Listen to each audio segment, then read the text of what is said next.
யாக்கோபு 3வது அதிகாரம் 17வது வசனம். யாக்கோபு 3:17 எடுத்தவங்க வாசிங்க. யாக்கோபு 3:17.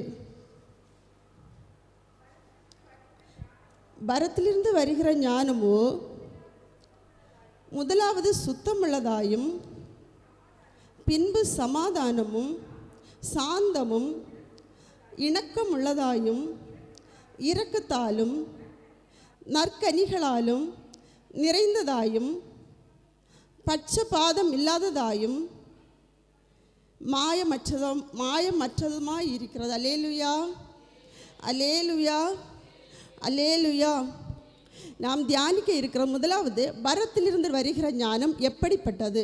பரத்திலிருந்து நாம் என்ன செய்கிறோம், தேவனிடத்தில் என்ன கேட்போம், ஏசப்பா எனக்கு நீங்கள் பரத்திலிருந்து ஞானத்தை தாங்க ஏசப்பா. நாம் என்ன செய்வோம், தேவனிடத்தில் நாம் கேட்போம் எல்லாம். ஆனால் அந்த ஞானத்தில் என்னென்ன காரியங்கள் இருக்கிறது என்பது யாருக்காவது தெரியுமா? தெரியாது. இங்கே வேத வசனத்தில் குறிப்பிடப்பட்டிருக்கிறது, பரத்திலிருந்து வருகிற ஞானமும் முதலாவது சுத்தமுள்ளதாயும். முதலாவது எப்படி இருக்கிறது? சுத்தம் உள்ளதாயும் பின்பு சமாதானமும் சாந்தமும் இணக்கம் உள்ளதாயும் இரக்கத்தாலும் நற்கனிகளாலும் நிறைந்ததாயும் பட்சபாதம் இல்லாததாயும் மாயமற்றதாயும் இருக்கிறது. அப்போ பரத்திலிருந்து வருகிற ஞானத்தை நாம் பெற்றுக்கொண்டால் இவ்வளோ சுபாவங்கள் நமக்குள்ளே இருக்கிறது. இதெல்லாம் சுத்தம், தேவ சமாதானம், சாந்தம், இணக்கம், இரக்கம், நற்கனிகள், பட்சபாதம் இல்லாமை, மாயமற்ற அன்பு. இவைகள் எங்கே இருந்து வருகிறது? பரத்திலிருந்து வருகிற ஞானத்தினால நமக்கு என்ன செய்கிறது? நமக்கு கிடைக்கிறது. உலகத்தில் எப்படிப்பட்ட ஞானங்கள் எல்லாம் இருக்கிறது? மொத்தம் 2 ஞானம் இருக்கிறது இல்லையா? ஒன்று உலக ஞானம், இன்னொன்று பரத்திலிருந்து வருகிற ஞானம். உலக ஞானம் நமக்கு எப்போ நம்ம ரட்சிக்கப்படுவதற்கு முன்னாடி நம்மிடத்தில் இருந்தது என்னது? உலக ஞானம். ரட்சிக்கப்பட்ட பின்பு தேவன் நமக்கு என்ன தந்திருக்கிறார்? பரலோக ஞானத்தை தேவன் நமக்கு தந்திருக்கிறார். இந்த உலக ஞானத்தை பற்றி பார்க்கும்போது இந்த உலக ஞானம் எல்லாருக்கும் இருக்கிறது இல்லையா? உலக ஞானம் உலகத்தில் உள்ள எல்லாருக்கும் கொஞ்சமாவது என்ன செய்கிறது? உலகத்தில் இருக்க ஞானம் இருக்கிறது. இந்த உலக ஞானம் நம்ம எப்படிப்பட்டது? அது ஜென்ம ஸ்பாவத்துக்குரியது. நம்ம சுய விருப்பத்தின்படி செய்யக்கூடியது என்னது? உலக ஞானம். அதாவது வேத வசனத்தில் குறிப்பிடப்பட்டது பேய்த்தனத்துக்கு அடுத்தது என்னது? பேய்த்தனத்துக்குரியது என்று அந்த வேடம் குறிப்பிடப்பட்டிருக்கிறது.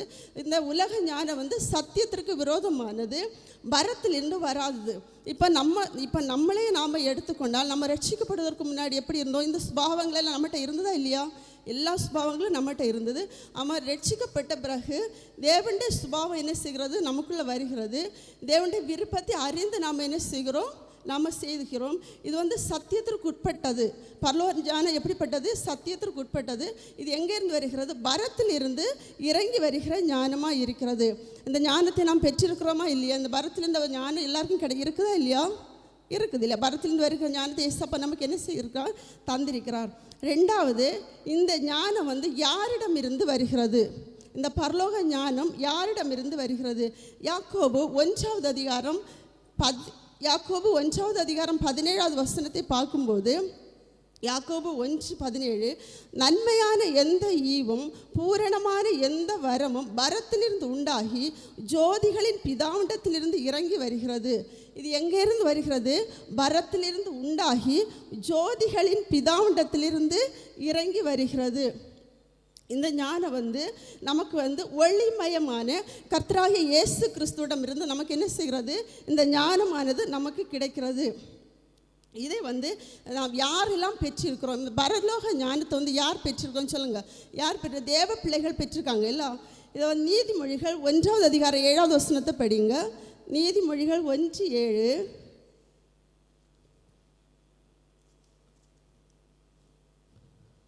கர்த்தருக்கு பயப்படுதல் ஞானத்தின் ஆரம்பம். நீதிமொழிகள் 1:7 வசனம் என்னது? கர்த்தருக்கு பயப்படுதல் ஞானத்தின் ஆரம்பம். இந்த ஞானத்தின் ஆரம்பம் நமக்குள்ளே வந்தாலே என்ன வருகிறது? கர்த்தருக்கு பயப்படும் பயம் வருகிறது. கர்த்தருக்கு பயப்படும் பயம் யாருக்கு வருகிறது? தேவ பிள்ளைகளுக்கு வருகிறது. கர்த்தருக்கு பயப்படும் பயம் யாருக்கு வருகிறது? தேவ பிள்ளைகளுக்கு வருகிறது. இப்போ நாம் வேதத்தில் பார்க்கும்போது சாலோமனை எடுத்துக்கொள்ளலாம் இல்லை? சாலோமன் என்ன கேட்டாங்க தேவனிடத்தில்? தேவனுடைய ஞானத்தை கேட்டாங்க எல்லாம். அப்போது இந்த தேவன் ஞானத்தை கொடுத்தாரா இல்லையா? தேவன் ஞானத்தை சாலோமோனுக்கு கொடுத்தார். தானியேலை பார்க்கும்போது தானியேலுக்கு என்ன ஞானத்தை கொடுத்தார்? விசேஷித்த ஞானத்தை கொடுத்தார்ல. அப்போது கர்த்தருடைய ஞானம் யாரிடம் இருக்கிறது? தேவ பிள்ளைகளிடத்தில் இருக்கிறது. அடுத்ததாக, தேவ ஞானத்தை பெற்ற பிள்ளைகள் எப்படி இருப்பார்கள்? தேவ ஞானத்தை பெற்ற பிள்ளைகள் எப்படி இருப்பார்கள்? யாக்கோபு 3வது அதிகாரம் 2வது வசனத்தை நாம் பார்க்கும்போது, யாக்கோபு 3:2 பையங்க, நாம் எல்லாரும் அநேக விஷயங்களில் தவறுகிறோம். ஒருவன் சொல் தவறாதவனானால் அவன் போதும், அவன் பூரண புருஷன். ஒருவன் சொல் தவறாதவனானால் அவன் எப்படிப்பட்டவன்? பூரண புருஷன். அப்போ தேவனுடைய ஞானத்தை பெற்றவர்கள் 2வது லைனில் இருக்க 2வது பாயிண்ட், சொல் தவற மாட்டான். என்ன செய்ய மாட்டான்? அவன் சொல் தவற மாட்டான், பூரண புருஷனாக இருப்பான். பூரண புருஷன் சொன்ன என்னது? முற்றிலும் தேறினவன். எப்படிப்பட்டவன்? முற்றிலும் தேவனுடைய ஞானத்தை பெற்றவன் எப்படிப்பட்டவனாக இருப்பான்? அவன் சொல் தவறமாட்டான். அவனுடைய சொல் எப்போது எப்படி இருக்கும்? தேவனுடைய நாமம் மகிமைப்படும்படியாக மட்டும்தான் என்ன செய்வான்? அவன் பேசுவான். உலகத்தில் உள்ள காரியங்களை என்ன செய்ய மாட்டான்? அவன் பேச மாட்டான். ஏசப்பா சந்தோஷப்படும்படியாக மட்டும்தான் என்ன செய்வான்? இந்த பரலோக ஞானத்தை பெற்ற அந்த மனுஷன் என்ன செய்வான்? பேசுவான். அவன் தேவ நீதியை மட்டும்தான் என்ன செய்வான்? அவனுடைய நாவில் வரும். அவன் சொல் தவற மாட்டான், பூரண புருஷன். அவன் எப்படிப்பட்டவன்? பூரண புருஷன் ஆகும்போது தான் என்ன செய்ய முடியும்? தேவனுடைய ராஜ்யத்தில் நாம் போக முடியும். தேவனுடைய ஞானத்தை பெற்றவர்கள் எப்படிப்பட்டவர்களாக இருப்பார்கள்? பூரண புருஷனாக இருப்பார்கள். இதில் யாக்கோபு 3வது அதிகாரம் 2வது வசனத்தில் முதல் பாயிண்ட்டை பார்க்கும்போது, நாம் எல்லோரும் அநேக விஷயங்களில் தவறுகிறோம். இப்போ பாருங்கள், நாம் தேவனுடைய ஞானத்தை நாம் பெற்றிருக்கிறோம். தேவனுடைய ஞானத்தை பெற்றவர்கள் என்ன செய்ய மாட்டார்கள்? சொல் தவற மாட்டார்கள். அவர்கள் முற்றிலும் தேர்ந்தவர்களாக இருப்பார்கள். ஆனால் வேதம் சொல்லுகிறது, நாம் தேவனுடைய ஞானத்தை பெற்றாலும் தேவனுடைய பிள்ளைகளாக இருந்தாலும் நாம் என்ன செய்கிறோம்? அநேக விஷயங்களில் நாம் தவறும். நாம் எல்லாரும் உலகத்தில் இருக்க தேவனுடைய பிள்ளைகள் எல்லாரும் என்ன செய்கிறோம்? அநேக விஷயங்களில், எல்லா விஷயங்களும் கிடையாது, எல்லாத்துலேயும் இல்லை, அநேக விஷயங்கள். அநேகம் சொல்லும்போது எல்லாமே கம்மியாக வரும். அநேகம் சொல்லும்போது எல்லாம் மொத்தம் எல்லாம் என்ன சொல்லும்போது மொத்தமாக வரும். அநேகம்னு சொல்லும்போது மொத்தமாக வராது, அது கொஞ்சம் அதிகமாக வரும். அப்போ நாம் எல்லாரும் என்ன செய்கிறோம்? அநேக விஷயங்களை என்ன செய்கிறோம்? தவறுகிறோம். அது எந்தெந்த விஷயங்களை நாம் பார்க்கும்போது, பெருமை பேசுதல். இப்போ நம்ம இந்த இடத்துல நம்ம என்ன செய்வோம்? உயர்ந்து ஆராய்வோம். பெருமை பேசுதல். நாம் தேவனுடைய பிள்ளைகளாக இருக்கிறோம், தேவனுடைய ஞானத்தை பெற்றவர்களாக இருக்கிறோம். எல்லாமே நாம் என்ன தேவன் நமக்கு தந்திருக்கிறார். என்னாலும் நாம் என்ன செய்கிறோம்? ஒரு சில விஷயங்களை நாம் என்ன செய்கிறோம்? அநேக விஷயங்களை நாம் தவறுகிறோம், சொல் தவறுகிறோம். அதில் பெருமை பேசுதல், மற்றவர்களை இகழ்தல், சண்டையிடுதல், பொய் பேசுதல், மிகைப்படுத்தி பேசுதல், புறங்கூறுதல், மற்றவர்களுடைய சண்டையை தூண்டி விடுதல், தகாத சொற்களை கூறுதல், சபித்தல், இப்படிப்பட்ட தவறானவை மனிதனின் வாயிலிருந்து என்ன செய்கிறன? வெளிவருகின்றன. நம்ம எவ்வளவுதான் பரிசுத்தப்பட்டு நம்ம பரிசுத்தமே வாழ்ந்தாலும் ஒரு சில இடங்களில் நம்ம இருக்கும்போது, அதாவது சர்ச்சுக்கு வெளியே, நம்ம ஸ்கூல்லையா, ஒரு ஃபங்க்ஷன்லையா, எங்கேயாவது நம்ம இருக்கும்போது என்ன செய்கிறோம்? நம்ம அந்தந்த சிச்சுவேஷனுக்கு ஏற்றபடி அந்த வார்த்தைகளை நாம் என்ன செய்கிறோம்? தவற விடுகிறோம். அப்போ இந்த சுபாவங்களை நமக்கு 1-2 சுபாவங்கள் இருக்குமா இல்லையா? இருக்குதா இல்லையா? இப்போ பாருங்கள், பெருமை பேசுதல், மற்றவர்களை இகழ்ந்து பேசுதல். பெருமை பேசுதல்னு சொல்லும்போது நாம் என்ன செய்கிறோம்? இப்போ நம்ம ஒரே பேச்சை என்ன செய்யலாம்? சாதாரணமாக பேசலாம், அதை என்ன செய்யலாம்? பெருமையாகவும் பேசலாம். அப்போ நம்ம சில டைமில் தேவனை மறந்து அந்த இடத்துல இருக்கும்போது நம்ம நாவில் என்ன வருகிறது? பெருமை பேசுதல் வருகிறது. நம்முடைய நாவு எப்படிப்பட்டது? அநீதி நிறைந்த உலகம் என்று வேதம் யாக்கோபு 3ஆம் அதிகாரத்தில் குறிப்பிடப்பட்டுள்ளது. நம்முடைய நாவு அநீதி நிறைந்த உலகம். நம்ம சில இடத்துல என்ன செய்கிறோம்? நம்முடைய நாவிலிருந்து பெருமையான வார்த்தைகள் வருகிறது. மற்றவர்களை இகழ்கிறோம், சண்டையிடுகிறோம், பொய் பேசுகிறோம், அடுத்து மிகைப்படுத்தி பேசுகிறோம். என்ன செய்வோம்? நம்ம உள்ளது போல் என்ன செய்ய மாட்டோம்? பேச மாட்டோம். மற்றவங்களை தாழ்த்தி உயர்த்தி அப்படிப்பட்ட காரியங்களை நாம் பேசுவோம். மற்றவர்கள்ட்ட என்ன செய்கிறோம்? சண்டையை தூண்டி விடுகிறவர்களாக இருக்கிறோம். தகாத சொற்களை கூறுகிறோம், அதாவது கெட்ட வார்த்தைகளை நாம் பேசுகிறோம், சபிக்கிறோம். என்ன செய்கிறோம்? அப்படி நீ விளங்க மாட்டோம், இப்படி நாம் சபிக்க மாட்டோம். எப்படி சபிப்போம்? இப்போ நமக்கு எதிராக ஒரு ஆள் குற்றம் சொல்லுவாங்க. அப்போ அந்த ஆளை நம்ம மனசில் வச்சுருந்து இன்னொரு இடத்துல வரும்போது அந்த ஆளை என்ன செய்வாங்க? இன்னொரு ஆள் திட்டுவாங்க. உடனே நம்ம என்ன செய்வோம், இந்த ஆளுக்கு இது தேவைதான் அப்படி நாம் நினைக்கிறது என்னது, அந்த ஆள் அது வந்து சபித்தல், நமக்கு அது வந்து சாபத்தை கொண்டு வரும். இப்படிப்பட்ட தவறானவை என்ன செய்கிறது, நம்முடைய வாயிலிருந்து வெளிவருகின்றன.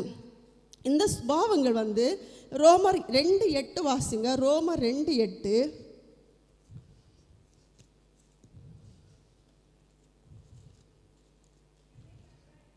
சண்டைக்காரராக இருந்து சத்தியத்திற்கு கீழ்ப்படியாமல் அநியாயத்திற்கு கீழ்ப்படிந்திருக்கிறவர்களுக்கோ உக்கிர கோபாக்குனே வரும். இது வந்து இந்த காரியங்கள் வந்து சத்தியத்திற்கு நம்ம கீழ்ப்படுகிறதா? இப்படிப்பட்ட காரியங்கள் இல்லை. சத்தியத்திற்கு நம்ம கீழ்ப்படியாமல் யாருக்கு கீழ்ப்படிந்திருக்கிறோம்? அநியாயத்திற்கு நாம் கீழ்ப்படிந்தவர்களாக இருக்கிறோம். எதுக்கு நம்ம கீழ்ப்படுகிறோம்? அநியாயத்திற்கு கீழ்ப்படுகிறோம். இவர்களுடைய சுபாவம் இது யாருடைய சுபாவம்? சண்டைக்காரர்களோட சுபாவம். இது வந்து யாருடைய சண்டைப்படுகிறது?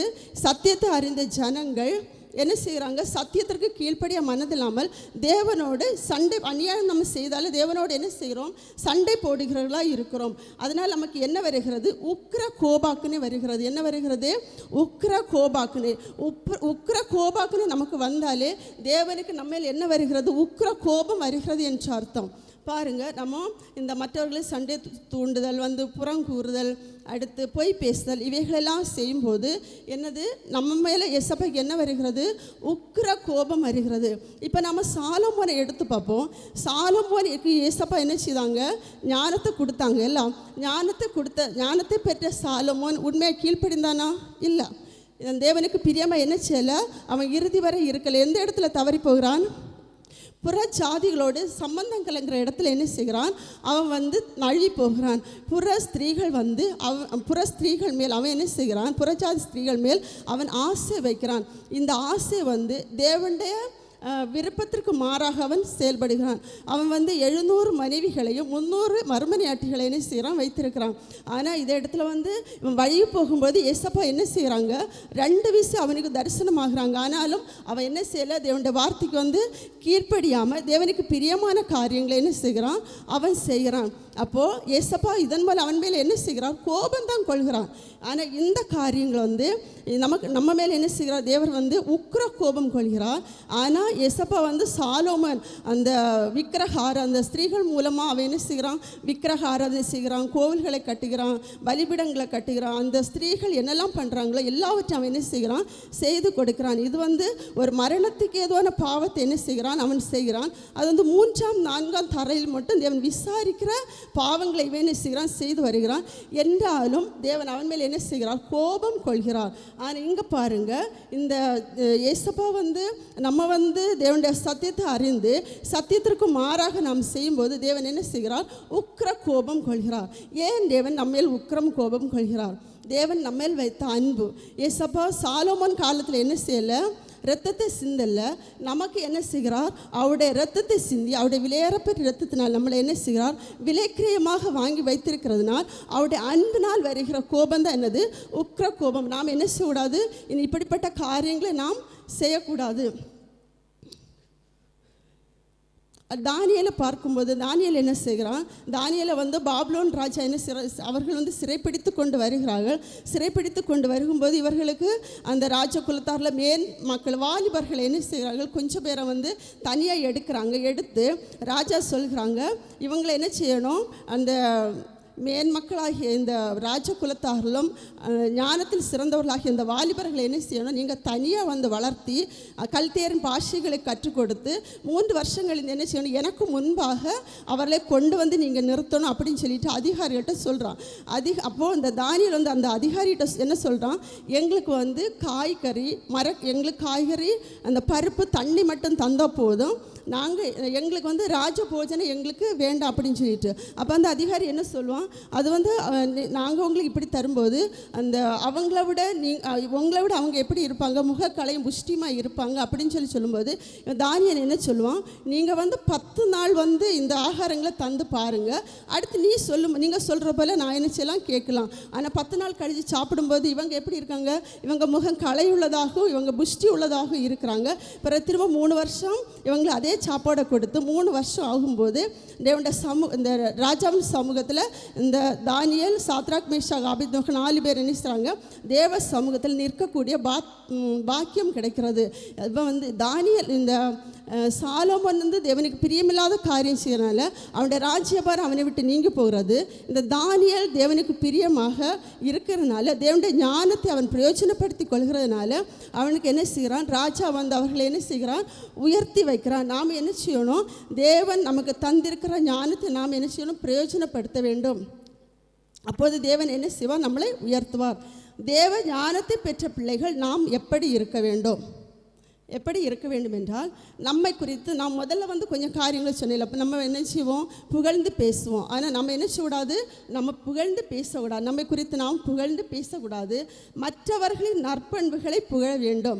மற்றவர்களின் நல்ல பண்புகள், அவங்கள குறைகளை நாம் என்ன செய்யக்கூடாது, இகழ்வாக கூறக்கூடாது. மற்றவர்களின் நற்பண்புகளை நாம் புகழ வேண்டும். மிகைப்படுத்தாமல் சரியானவற்றை உள்ளதென்றும் இல்லதென்றும் என்ன செய்ய வேண்டும், சொல்ல வேண்டும். சமாதான வார்த்தைகளை பேச வேண்டும். உண்மை பேச வேண்டும். ஒருவரை பற்றி மற்றவரிடம் தவறாமல் என்ன செய்யக்கூடாது, பேசக்கூடாது. சண்டையிடுபவர்களை சமாதானப்படுத்தும்படி சொற்களை நாம் சொல்ல வேண்டும். அவர்களை மூட்டி விடக்கூடாது. என்ன செய்யணும், அவர்களை சமாதானப்படுத்தும்படி நல் வார்த்தைகளை நாம் பேச வேண்டும். யாவரும் ஏற்றுக்கொள்ளக்கூடிய நல்ல தரமான சொற்களை பேச வேண்டும். மொத்தமாக தேவனுக்கு பிரியமான வார்த்தைகளை நாம் பேச வேண்டும். பரலோக ஞானம் என்று சொன்னால் நம்ம தேவனுக்கு பிரியமானது நாம் செய்கிறது என்னது, பரலோக ஞானம். தேவன் பரத்திலிருந்து தருகிற ஞானத்தை நாம் என்ன செய்யணும், தேவனுக்கு பிரியமாக நாம் பிரயோஜனப்படுத்த வேண்டும். அடுத்து ஆசீர்வதித்தல். இதுதான் இதில் வந்ததில் முக்கியமான பாயிண்ட் என்னது, ஆசீர்வதித்தல். இந்த ஆசீர்வதித்தல் நம்முடைய வாழ்க்கையில் வரும்போது நாம் பூரணப்பட்டோம் என்று அர்த்தம். இந்த ஆசீர்வதித்தல் நாம் உண்மையாக நம்முடைய உள்ளத்தின் ஆழத்திலிருந்து நாம் என்ன செய்ய வேண்டும், நாம் ஆசீர்வதிக்க. இது முற்றிலும் தேர்ந்தவர்களுக்கு கிடைக்கக்கூடிய ஒரு பாக்கியம். இப்போ நம்ம ஒரு ஆள் திட்டுறாங்க, அந்த இடத்துல நாம் என்ன செய்யணும், உள்ளத்தின் ஆழத்தில் இந்த மனப்பூர்வமாக அவர்களை ஆசீர்வதிக்கும் போது நமக்கு தேவ ஸ்பாவம் நம்மிடத்தில் இருக்கிறது என்று நாம் தெரியும். நாம் உள்ளத்தில் ஒன்று வைத்து நாம் புறம்பாக ஆசீர்வதிக்கும் போது அது நமக்கு சாபமாக முடியும். நாம் இந்த இவைகளை நாம் என்ன செய்ய வேண்டும், முன்னேற வேண்டும். இவைகளை நாம் பரிபூர்ணப்பட்டால் தேவனுடைய ராஜ்யத்துக்கு நாம் போய் சேரலாம். இதில் நம்ம எல்லாருமே குறைவுள்ளவர்கள். இதில் என்னென்ன குறைகள் நம்மள்கிட்ட இருக்குதோ அது நாம் என்ன செய்யணும், நம்மை மாற்றி இவைகளை முன்னேறி தேவனுக்கு பிரியமாக நம்மை மாற்றிக்கொள்ள வேண்டும். இதனால் நமக்கு கிடைக்கிற ஆசீர்வாதம் என்னவென்றால், நீதிமொழிகள் 3வது அதிகாரம் 35வது வசனம். நீதிமொழிகள் 3வது அதிகாரம் 35வது வசனம்.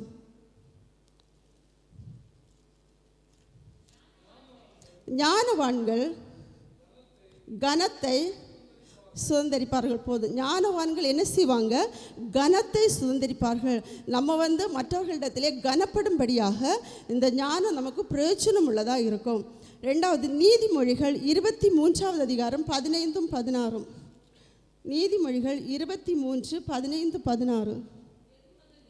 என் மகனே, உன் இருதயம் ஞானமுள்ளதாக இருந்தால் என்னிலே என் இருதயம் மகிழும். உன் உதடுகள் செம்மையானவைகளை பேசினால் என் உள்ளிந்திரியங்கள் மகிழும். போதும், பாருங்கள், இதை விட ஆசீர்வாதம் வேற ஒன்றுமே இல்லை. என் மகனே, உன் இருதயம் ஞானமுள்ளதாக இருந்தால் யாருடைய இருதயம் மகிழும், தேவனுடைய இருதயம் மகிழும். நம்முடைய உதடுகள் செம்மையானவைகளை பேசினால் அவருடைய உள்ளந்திரியங்கள் மகிழும். தேவனை மகிழும்படி செய்கிற காரியங்களை நாம் செய்யும்போது நமக்கு எல்லா ஆசீர்வாதங்களையும் அதோடு கூட தேவன் பரத்திலிருந்து நமக்கு பரலோக பாக்கியத்தையும் தேவன் என்ன செய்வார், நமக்கு தருவார். நாம் யாக்கோபு 3வது அதிகாரம் 1வது வசனத்தை பார்க்கும்போது, யாக்கோபு 3:1,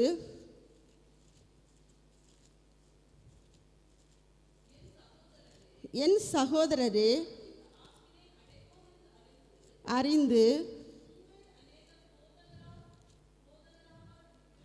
போதும், என் சகோதரரே அதிக ஆக்கினை அடைவோம் என்று அறிந்து. நாம் தேவனுடைய உள்ளிந்திரியங்கள் மகிழும்படியாக நாம் செய்தால் என்ன செய்யலாம்? நாம் ஆக்கினையிலிருந்து தப்பித்து கொள்ளலாம். என்ன செய்யலாம்? ஆக்கினையிலிருந்து தப்பித்து கொண்டு ஒளிமயமான நாடாகிய அந்த பரலோகத்தை நாம் சுதந்திரித்து கொள்ளலாம். நாம் என்ன செய்யணும்? நாம் இப்போ தேவஞானத்தை பெற்றிருக்கிறோம். தேவஞானத்தை பெற்ற பிள்ளைகள் நாம் எப்படி இருக்கோம்? தேவ பிள்ளைகளாக இருக்கிறோம். தேவ ஞானத்தை பெற்ற பிள்ளைகள் நாம் தேவனுக்கு பிரியமாக என்ன செய்ய வேண்டும்? நடந்து கொள்ள வேண்டும். தேவனுக்கு பிரியமாக நடந்து கொள்ள வேண்டும். அப்போது தேவன் நம்மை ஞானவான்கள் என்ன செய்வாங்க? கனத்தை சுதந்திரிப்பார்கள். அப்போது தேவனுடைய உள்ளிந்திரியங்களும் அவருடைய இருதயம் என்ன செய்யும்? மகிழும். அப்போது நாம் ஆக்கினையிலிருந்து தப்பி தேவனுடைய ராஜ்யத்தை நாம் சுதந்திரித்து கொள்ளலாம். நம்முடைய பேச்சு எப்போது எப்படி இருக்கணும்? பரலோகமாக இருக்கணும். நம்முடைய மூச்சு பரிசுத்தமாக இருக்கணும். இது பரிசுத்தம் உள்ளவர்கள் இன்னும் பரிசுத்தமாகட்டும். இந்த வார்த்தை நம்ம தேவனுடைய பிள்ளைகளுக்காக, இப்போது தேவனுடைய பிள்ளைகளுக்காக தேவன் தந்திருக்கிற நமக்கு இந்த வார்த்தையை நாம் ஒவ்வொரு நாள் என்ன செய்யணும்? கடைபிடித்து நாம் வாழ வேண்டும். கர்த்தர் தாமே இந்த வார்த்தைகளால் நம்ம ஆசீர்வதிப்பாராக. ஆமென்.